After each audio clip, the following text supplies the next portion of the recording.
Saya kira demo LSM di Jampang itu berakhir sampai kemarin-kemarin, ternyata masih berlanjut, saudara-saudara. Sekarang lebih anarkis lagi. Demo ini sampai-sampai merobohkan pagar, luar biasa. Ini protes yang sangat serius kepada Kang Deddy Mulyadi dan bentuk kekecewaan kepada Kang Deddy Mulyadi bahwa mereka bilang Jabar istimewa di tangan Kang Deddy yang kayak gimana istimewanya? Gak adil, gak ada keadilan. Jalan-jalan di saya itu masih rusak gitu kan. Sementara di wilayah-wilayah lain dibaguskan gitu kan jalannya. Ya memang ini pasti ada kecemburuan sosial di masyarakat tentunya ya. Tetapi berkali-kali Kang Deddy Mulyadi selalu punya alasan yang sangat urgen ya. Yaitu jalan di Jampang Wetan itu dilalui atau lalu lalang dari toronton-toronton bermuatan yang kapasitasnya overload gitu loh. Melebihi kapasitas muatan. Dan Kang Deddy Mulyadi ingin semua pihak termasuk LSM juga bisa membenahi ya, bisa mengontrol dan mengatur lalu lalang kendaraan toronton dan bus-bus yang overload dalam memuat barang dari tambang atau dari mana saja gitu kan.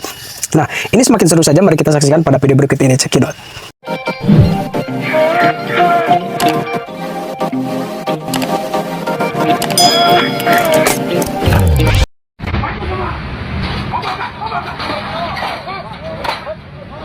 Janji jadi politik oleh seorang Deddy Mulyadi yang menyatakan pemilu selesai itu adalah janji mimpi bohong.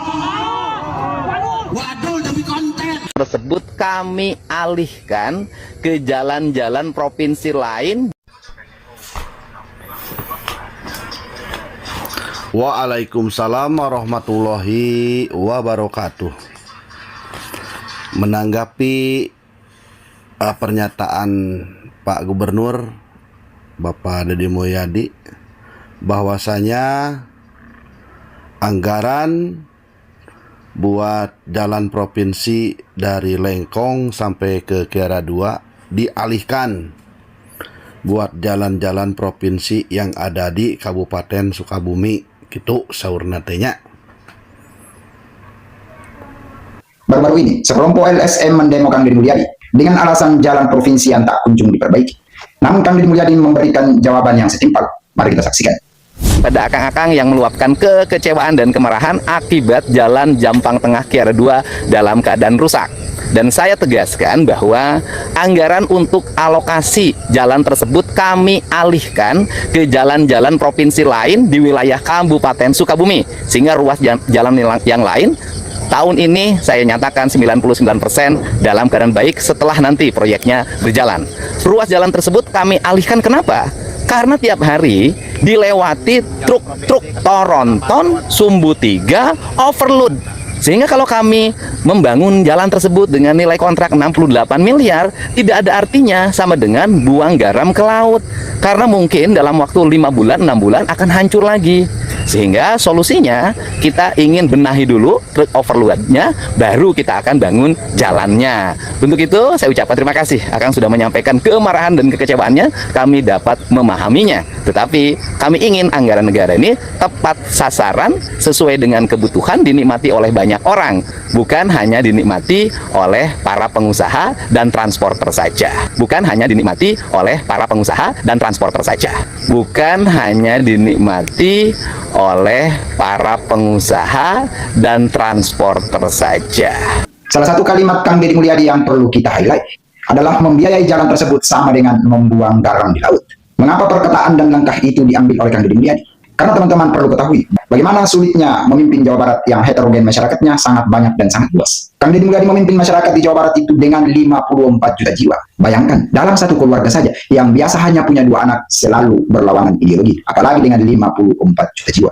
Maka Kang Deddy Mulyadi selaku Gubernur Jawa Barat harus mengeluarkan langkah tepat dan cepat. Di mana jauh-jauh sebelumnya Kang Deddy Mulyadi sudah memperingati wilayah itu, termasuk kepada kepala daerahnya, bahwa jika suatu daerah selalu dilintasi oleh truk-truk odol yang overload muatan, yang selalu merusak jalan yang telah diperbaiki, maka anggaran-anggaran selanjutnya tidak akan diturunkan lagi untuk perbaikan jalan itu. Karena sama saja membuang garam di laut, di mana seluruh masyarakat mengumpulkan pajaknya demi untuk pembangunan Jawa Barat, terutama kepada infrastrukturnya. Lalu, ketika hanya sebagian menikmatinya, rakyat yang lainnya ikut menderita padahal ia juga bayar pajak, maka Kang Deddy Mulyadi tidak menginginkan seperti itu.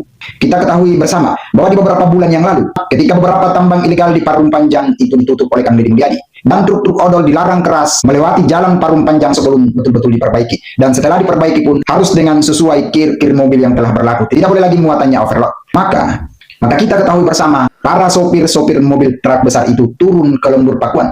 Maka mobil-mobil truk odol itu turun ke Gedung Sate berdemo besar-besaran. Itulah kesulitan Kang Deddy Mulyadi dalam mengatur semua. Di sisi lain, ketika ingin ditertibkan, bagaimana truk odol itu tidak melanggar kapasitas muatannya, kemudian dilarang lewat, ataupun menertibkan tambang-tambang dan juga menertibkan truk-truk yang berlaku sedemikian rupa itu, maka bagian truk-truk dan pengusaha tambang itu akan bergejolak dan berdemo. Bahkan mengatasnamakan masyarakat bahwa ketika tambang itu tidak jalan, maka masyarakat sekitarnya akan mati kelaparan. Namun ketika itu dibuka dan diberlakukan seperti biasanya, maka banyak juga LSM ataupun masyarakat akan berdemo karena mengatakan jalan itu rusak.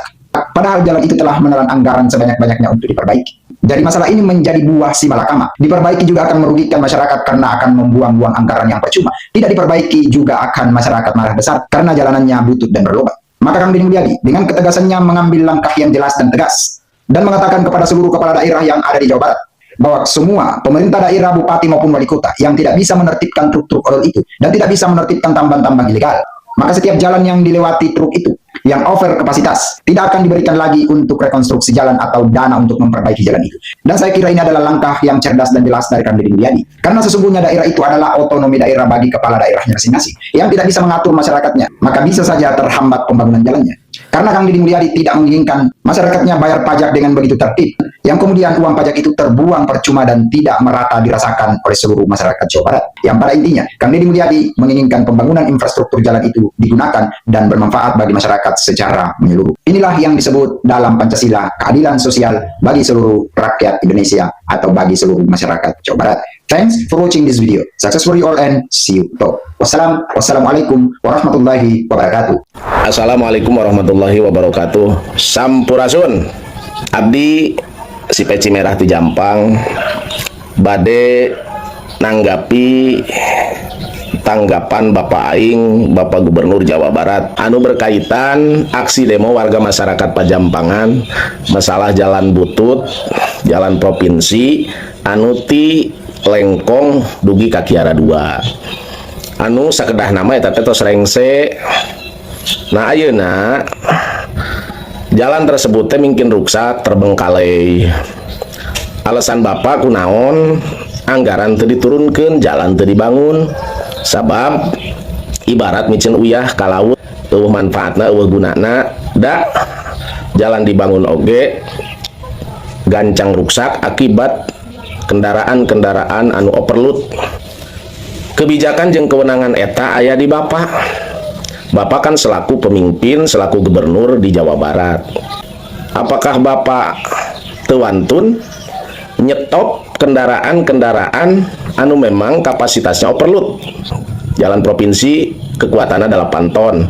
Mobil-mobil anu galalede ngangkutna 30 ton. Nah panginten kembali deui ka Bapak sebagai gubernur. Coba abdi nyuhunkeun ketegasan Bapak. Lamun teh mah aya pengusaha-pengusaha nakal, coba atuh ku Bapak sikapi. Abdi tos bersuara Bapak seringkali kaitan masalah pertambangan anu memang ngaruksak alam, tapi Bapak tuh muncul-muncul. Aya naon kunaon?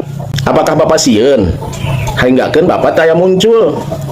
Abdi tos ngadamel surat terbuka kaitan PT Golden, PT Wilton, PT GMB nu memang jelas ngaruksak alam. Tapi hari ningali di luar mah Bapak teh gagah. Di Ciamis, di Kuningan, di Cirebon kaitan pertambangan teh nu kararitu. Nah hari ka Jampang Bapak teh ciga teu wantun gitu, ciga sieun.